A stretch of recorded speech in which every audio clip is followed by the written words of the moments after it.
जय हिंद फ्रेंड, स्वागत है आप सभी का इलेक्ट्रिकल लाइव चैनल में और मैं अमित कुमार केसरी। तो आज हम लोग देखेंगे पावर फैक्टर के बारे में। बहुत सारी कन्फ्यूजन होती है पावर फैक्टर के बारे में, और एक और होता है कि लीडिंग पावर फैक्टर क्या है और लैगिंग पावर फैक्टर क्या है। तो लीडिंग और लैगिंग इन दोनों पावर फैक्टर के बारे में और पावर फैक्टर के बारे में आज हम पूरा डिटेल्स में देखेंगे। तो चलिए देखते हैं पावर फैक्टर। अब नेम इटसेल्फ कुछ समझते हैं हम लोग कि पावर मीन्स क्या होता है, यानी कि यहाँ पर ऑब्वियसली यहाँ पर इलेक्ट्रिकल पावर की बात हो रही है, और फैक्टर मीन्स होता है रेशियो, यानी कि कोई भी चीज़ का रेशियो, जैसे 2/5, 3/6 रेशियो, यानी कि इलेक्ट्रिकल पावर का ratio, that is a power factor. अब हम लोग देखते हैं कि यहाँ पर हम इलेक्ट्रिकल जो अपना पावर होता है वो 3 प्रकार का होता है, ठीक है। एक होता है अपना एक्टिव पावर, एक होता है रिएक्टिव पावर, और एक होता है अपैरेंट पावर। अपैरेंट पावर कुछ नहीं होता है, दैट इज एक्टिव और रिएक्टिव, इन दोनों को मिलाकर जो पावर बनता है वो होता है अपैरेंट पावर। अब कितने लोगों को कन्फ्यूजन होता है कि क्या रिएक्टिव पावर जो होता है वो वेस्टेज होता है, तो जी नहीं, रिएक्टिव पावर वेस्टेज नहीं होता है, क्योंकि रिएक्टिव पावर अगर नहीं रहेगा तो फिर हम एक्टिव पावर को जनरेट ही नहीं कर सकते हैं, फिर हम एक्टिव पावर को प्रोड्यूस ही नहीं कर सकते हैं। क्योंकि पावर जनरेशन सबस्टेशन, जहाँ पर पावर का जनरेशन होता है वहाँ पर इलेक्ट्रिसिटी को जनरेट करने के लिए मैग्नेटिक फ्लक्स को क्रिएट करना पड़ता है, और उसके लिए रिएक्टिव पावर बहुत ही ज़रूरी होता है।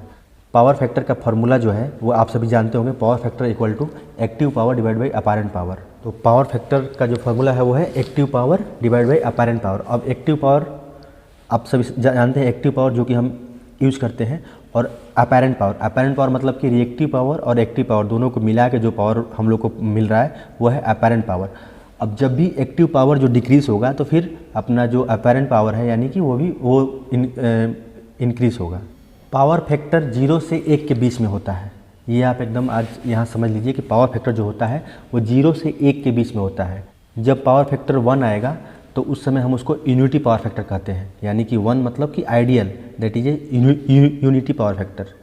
बट 1 से कम होगा, जैसे ही 1 से कम होगा यानी कि 0.9, 0.8, 0.7 जितना भी कम होगा वो खराब पावर फैक्टर के गिनती में आएगा, और उसे हम खराब पावर फैक्टर कहेंगे। यूनिटी पावर फैक्टर मतलब कि 1, और लैगिंग पावर फैक्टर मतलब कि 1 से कम जितना भी 1, 0.9, 0.8, 0.7, 0.6, 0.5 ऐसे करते करते 0.1 तक, that is a lagging power factor. और जो अपना लीडिंग पावर फैक्टर होता है वो माइनस में है, वो माइनस में मतलब कि -0.9, -0.8, -0.7, ये होता है अपना लीडिंग पावर फैक्टर। अब ये लीडिंग और लैगिंग क्यों होता है, जैसे कि आप देखते हुए कि मान लीजिए कि हमारा यूनिटी पावर फैक्टर अभी सिस्टम का है, ठीक है 1। अगर हमारा जो मतलब कि पावर फैक्टर डाउन होगा, 0.9 होगा, 0.8 होगा, 0.7 ऐसे करके 0.1 मतलब कि अपना पावर फैक्टर होगा, तो ये अभी तो लैगिंग में रहेगा। जैसे जैसे हम कैपेसिटर को जोड़ेंगे, ठीक है, कैपेसिटर को हम जोड़ेंगे अपना पावर फैक्टर को इम्प्रूव करने के लिए, तो क्या होगा कि वो 0.1 था, फिर वो मतलब कि कैपेसिटर जोड़े तो 0.2 हो गया, और जोड़े कैपेसिटर बहुत सारा जोड़े 0.5 हो गया, 0.8 हो गया, 0.9 हो गया, और अपना 0.9 से भी ज़्यादा हो गया यानी कि 1, यानी कि यूनिटी हो गया, यानी कि अपना पावर फैक्टर, अपना जो सिस्टम का है पावर फैक्टर जो है वो सही हो गया।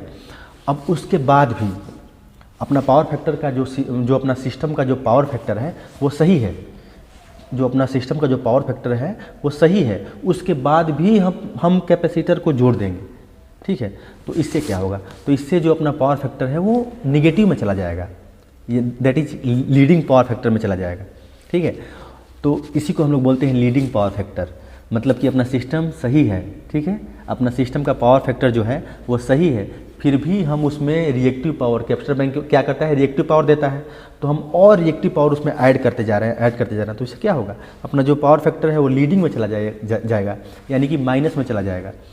तो अगर लीडिंग में चला जाएगा पावर फैक्टर तो इसका कई डिसएडवांटेज है। तो क्या डिसएडवांटेज है, तो पहला अपना डिसएडवांटेज है कि जो अपना पावर लॉसेस है वो इंक्रीज हो जाएगा, पावर लॉसेस बढ़ेगा। जो अपना पावर फैक्टर है अगर वो लीडिंग में रहेगा तो अपना पावर लॉस है वो बढ़ेगा, ठीक है। और जो अपना सिस्टम का जो अपना इलेक्ट्रिसिटी बिल होता है वो बढ़ जाएगा, और अपना जो सिस्टम का जो वोल्टेज होता है वो भी बढ़ जाएगा, सिस्टम वोल्टेज जो होता है वो बढ़ जाएगा।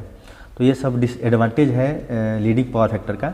और लीडिंग पावर फैक्टर क्यों होता है और लैगिंग पावर फैक्टर क्या होता है और यूनिटी पावर फैक्टर क्या होता है, ये आप सभी समझ गए।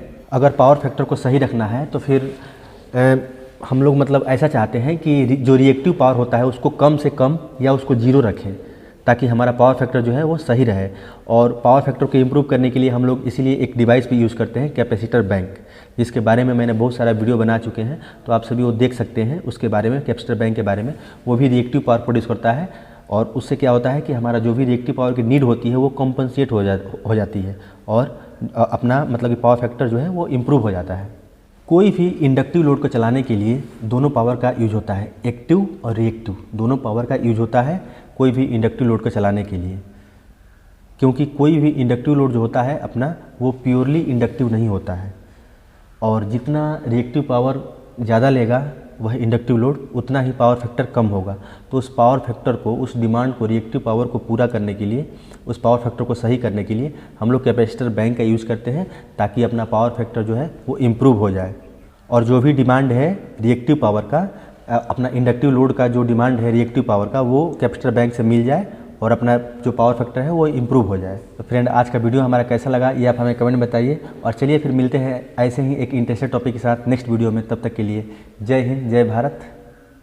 और आपने अगर हमारे चैनल को सब्सक्राइब नहीं किया तो प्लीज़ कर लीजिए। जय हिंद, जय भारत।